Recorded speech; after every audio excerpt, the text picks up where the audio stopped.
Hey guys, it's Socks and welcome back to my channel for another speed build. Today, we are back with another pack restricted build. I am so proud of myself today. It is a 2-pack build. We are using base game as well as growing together and high school years. I just toot my own horn here. I think I did so good.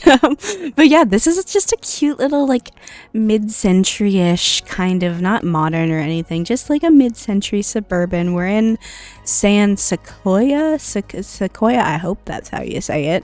We're in San Sequoia, the world that came with growing together. I think that this house fits perfectly with the vibes. I think the mid-century style and like suburban mashup fits really well in this neighborhood, just in general. So yeah, it's only a 1-story home. It's like kind of a family home. It's on the smaller side, just a little bit more cramped, so like probably like a smaller-ish family and not like too well off or anything, but like still a nice cute little family home, you know? I believe it's 3 bedrooms and only 1 bathroom, but it's like a good, nice, big bathroom, right? But I don't know, when I say I'm gonna build a house of a certain style, I always get like really insecure because I always think that like I haven't fully grasped like the concept of this style, right? So I'm not able to do it justice, or like I don't know enough about it, or like I only know like a stereotypical how one thing would look one way in a certain style, you know? Like I always feel like I'm not gonna do that style justice, or I'm even using the wrong style or wording. I don't know.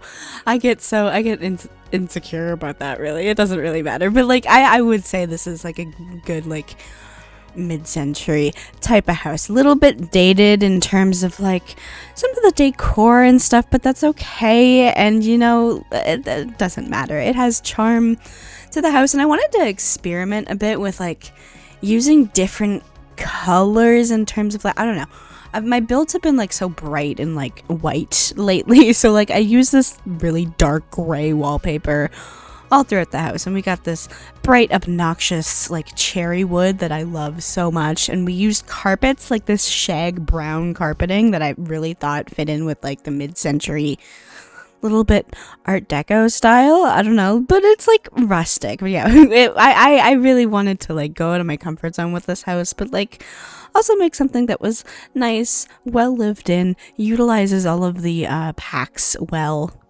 I always forget neither of these packs come with frickin' kitchen counters, so I always have to end up using base game counters, which I hate. I actually, you know, I just hate the counters in this game in general, just because you can't like, you get the colors on them. There's something off. There's something off about them, okay? There's something off about the counters in this game. I hate them.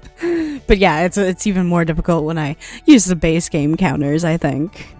And this house actually has a nice backyard, especially for being a pack restricted build. Like, I feel like my pack restricted build backyards are always kind of sad. This one's not too bad. I used that swing set that comes with the special edition, I think. Doesn't really matter. It's just like a regular swing set, so you can just kind of substitute it out if you don't have that special edition. But like I said, it doesn't really matter. But yeah, it's a nice backyard. So it's a space for activities for the kids to like, you know, play around. When I built, you'll see as we, you know, go inside into the interior. We're not at that yet. Of course, I cut out the layout of this house because I spent especially long on it. I spent so long in the layout, I could not figure it out. And I still think it's a little weird and a little janky. And I do kind of change some things as we go through the build. Like I just change where an archway goes, but like I like to do that off camera just because it makes me feel more organized and it takes me so freaking long to do it. Yeah, a little bit of a weird layout, but we get into the build more. I have bedrooms kind of like, I don't know, set up for specific life stages. One I imagine is more like a child preteen, probably like older, kind of bordering on teen, probably in like middle school. You know, their room's a little messy. They got like their interests and hobbies starting to like show in their decor a little bit. And then the other bedroom that isn't the master bedroom, which is just like, you know, a bedroom, is set up for an infant, so a little younger one. But yeah, you can kind of do whatever with that, you know, if you download this build. And as always, if you do want to download this build, it is on my gallery, both the furnished and unfurnished version. Again, like I said, it only uses base game as well as the 2 packs. I said, what was it, Growing Together and High School Years. So yeah, that's on my gallery. The gallery ID can be found in the description below. I also have the Patreon download tray files up for free, of course, always. That can also be found in the description, and you can get both the furnished and unfurnished version of those there.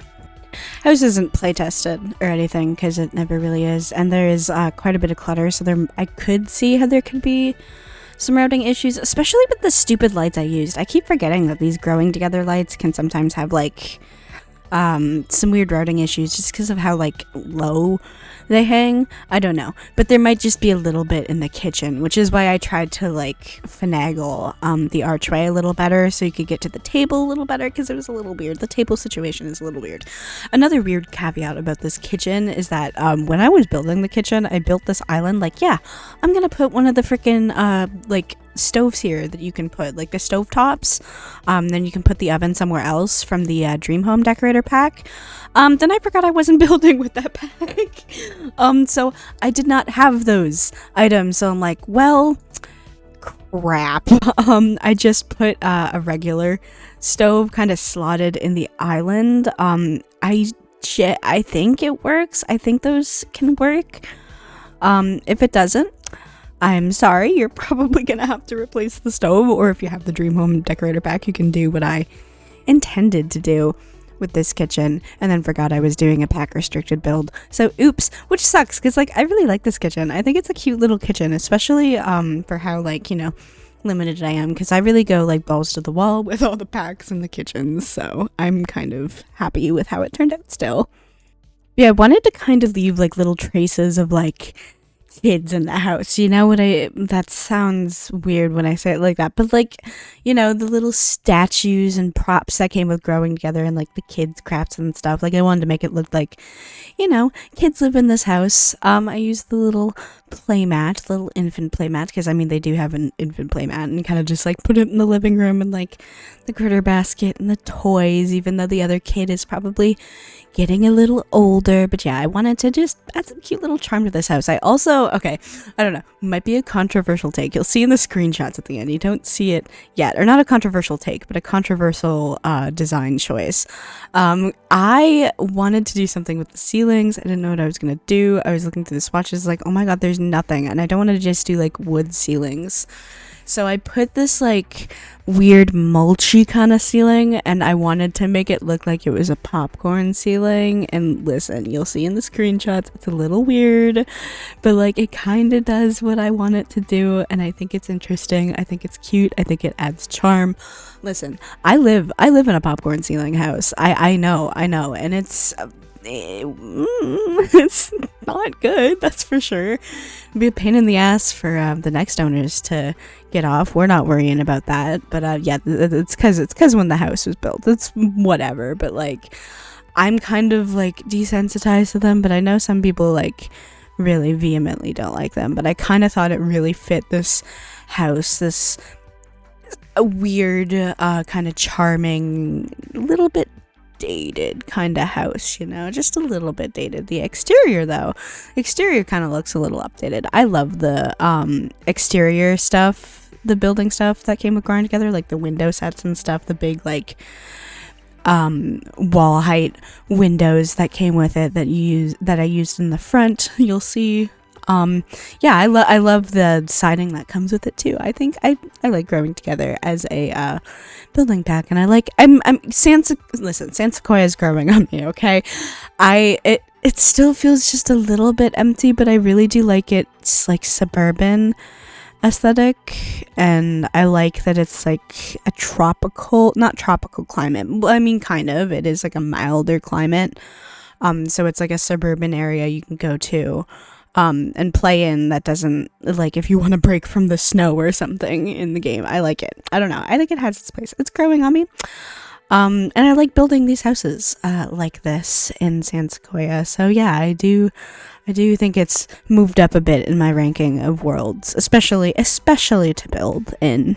It's got its little charm, you know. I do like the movie theater mechanic, even though it's a rabbit hole. I do like rabbit holes. I think rabbit holes have their places.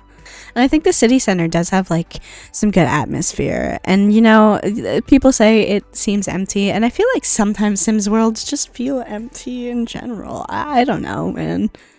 Sometimes they do. It's just how the set dressing is. But, like, I definitely do see those complaints. I still wish we got more lots with the worlds. I do think what we get right now is just, I don't know, either not a lot, either, like, when you're, I'm sure lots of money goes into, like, lots of the budget goes into the worlds when they make these packs and stuff. So it's like, either fully commit to the worlds and, like, give us the full amount of lots, or, like, more than what we'd get with that budget, or just, like, don't give us the world and flesh out the gameplay more. I don't know. That's my thoughts. And obviously I am not, like, in the industry, so I don't know. So that could just be a very, like, unnuanced, ignorant take, but that's just kind of how I feel as a consumer. And the consumer is always right, guys. I'm kidding. Sorry. Kill me. Yeah, I think I'm going to end the voiceover portion of this video here. Again, like I said earlier, all the download info for this build can be found in the description. I really hope you guys enjoyed this build today. This was a really fun pack restricted build to do. It was challenging, and I still think it looks pretty. I still think it's a good end product. I'm really proud of it. But yeah, of course, I would like to thank my patrons, Jacqueline Dream, Hanawo, and Esther. If you'd like to support me and my channel, the link to my Patreon is down below. However, that is never a necessity. Again, thank you all for watching this video, and I'll see you all in the next video of whatever I make.